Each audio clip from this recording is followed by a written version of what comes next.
Hi everyone, my name is Aarti और my YouTube channel name है physics with Aarti. इस video में मैं क्लास बीएससी का एक टॉपिक रेफरेंस फ्रेम पढ़ा रही हूँ। If you like this topic, if you like my work, then please subscribe my YouTube channel which name is physics with Aarti.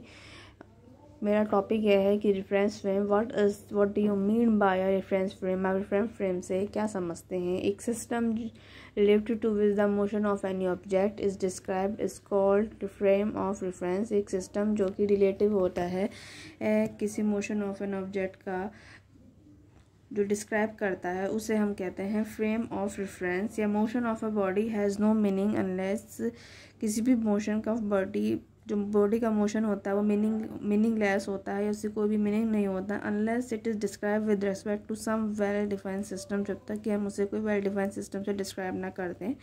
We can represent physical phenomena और an event by means of certain coordinate. हम एक represent कर रहे हैं, एक यदि हम इसे रिप्रेजेंट कर सकते हैं फिजिकल फिनोमिना से, इवेंट से, उसके by means of certain coordinate से, सर्टेन कोऑर्डिनेट की हेल्प से। कहने का मतलब ये है, for example the passage of a particle through a certain point in space at a certain time can be represented by 3 space coordinate x y z and a time coordinate t. इसके लिए हमें क्या करना होगा, हमें किसी particle के लिए स्पेस कोऑर्डिनेट मानने होंगे, रिप्रेजेंट करना होगा ना एक्स वाई जेड टी से। और in order to do so, ऐसा करने के लिए we must have some material reference body. हम एक सम मटेरियल मानेंगे बॉडी का from which the distance x y z can be measured. X y z एक ऐसी डिस्टेंस लेंगे जिन्हें हम मेज़र कर सकते हैं। Also we must have some difference process, एक डिफरेंस प्रोसेस लेंगे, मतलब कोई एक ऐसी प्रोसेस जिसे हिंदी में कोई विधि लेंगे, कोई ऐसा प्रोसेस लेंगे ताकि हम ऐसा कर सकें जैसे कि such as rotation of the earth और swinging of the pendulum. Pendulum को स्विंगिंग करना या अर्थ का रोटेशन ले सकते हैं, ताकि ऐसा इसलिए लेंगे so that the time t can be specified, ताकि टाइम टी को हम स्पेसिफाइड कर सकें by stating the stage to which the difference process has advanced, ताकि हम एक्स वाई जेड भी निकाल सकें, साथ में टाइम भी निकाल सकें। जो सेट ऑफ कोऑर्डिनेट एक्सिस का होता है attach to a specify body, जो कि एक अटैच होता है स्पेसिफाई बॉडी में, relative to which the position of a particle और the time of an event occurring in a space. जो कि रिलेटिव होता है पोजीशन ऑफ द पार्टिकल का या टाइम ऑफ जो इवेंट का जो कि स्पेस में अकर होता है, उसे हम डिस्क्राइब कर सकते हैं is known as space time difference frame. कहने का मतलब ये है, अगर मैं एक वर्ड में कहूँ what is the difference frame, कि ये एक सेट ऑफ कोऑर्डिनेट एक्सिस का होता है जो कि बॉडी की पोजीशन को, उसके टाइम को बताता है। इसके लिए हम 3 कोऑर्डिनेट एक्सिस लेते हैं, एक्स वाई जेड एक्सिस लेते हैं, और यदि हमें टाइम को भी रिप्रेजेंट करना हो तो हम टाइम टी भी लेते हैं। तो ये जो सेट ऑफ कोऑर्डिनेट एक्सिस होता है जो उसकी पोजीशन और उसकी टाइम बताता है, उसी को हम रेफरेंस फ्रेम कहते हैं। सो ये मेरा टॉपिक यहीं कंप्लीट होता है।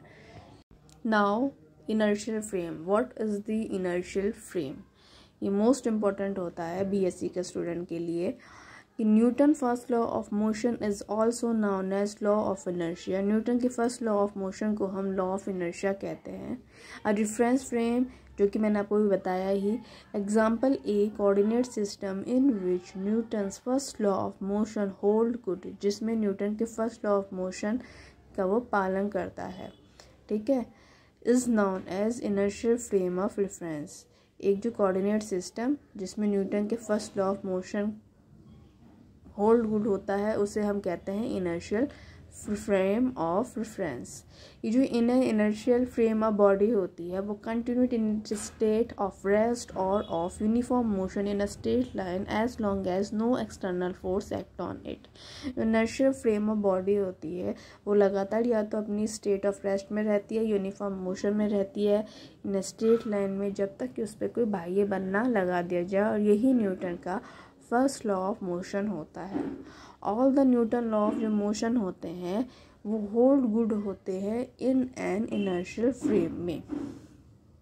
All frame of reference moving with जो कांस्टेंट वेलोसिटी से चलते हैं with respect to an inertial frame are also inertial frame of reference. जो सारे जो फ्रेम ऑफ रेफरेंस होते हैं जो कांस्टेंट वेलोसिटी से चलते हैं with respect to the inertial frame, उसे हम इनर्शियल फ्रेम ऑफ रेफरेंस कहते हैं।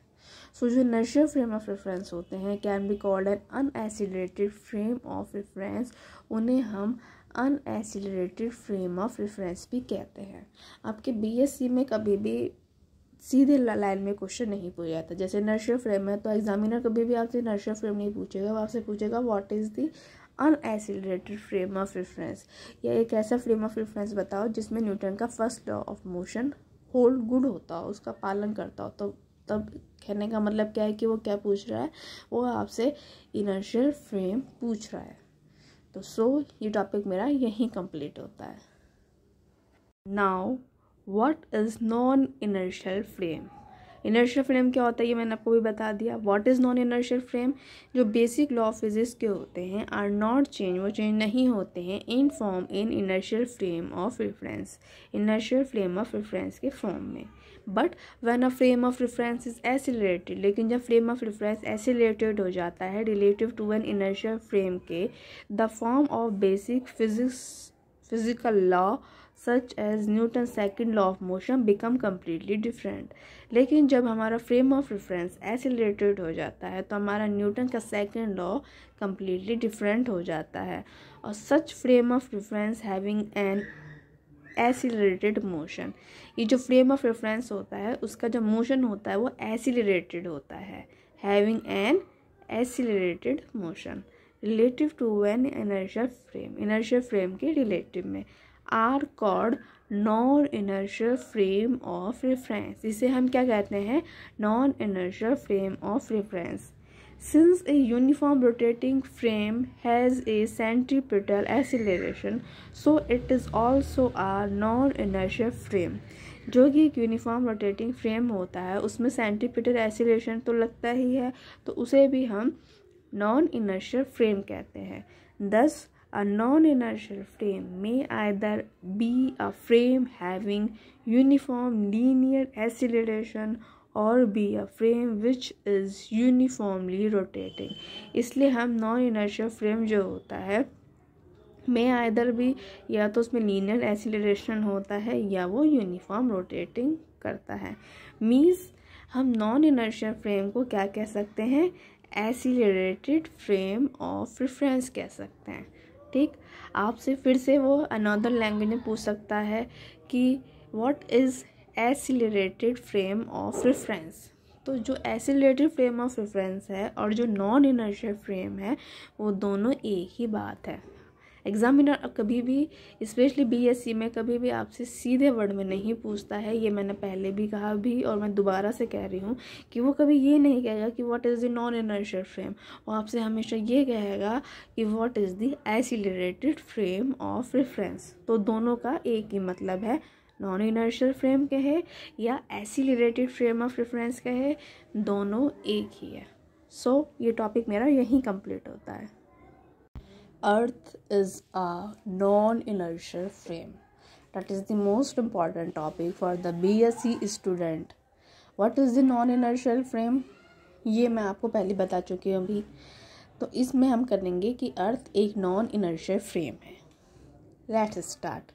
Earth is not an inertial frame. Earth inertial frame नहीं है। It is a non inertial frame, ये नॉन इनर्शियल फ्रेम है।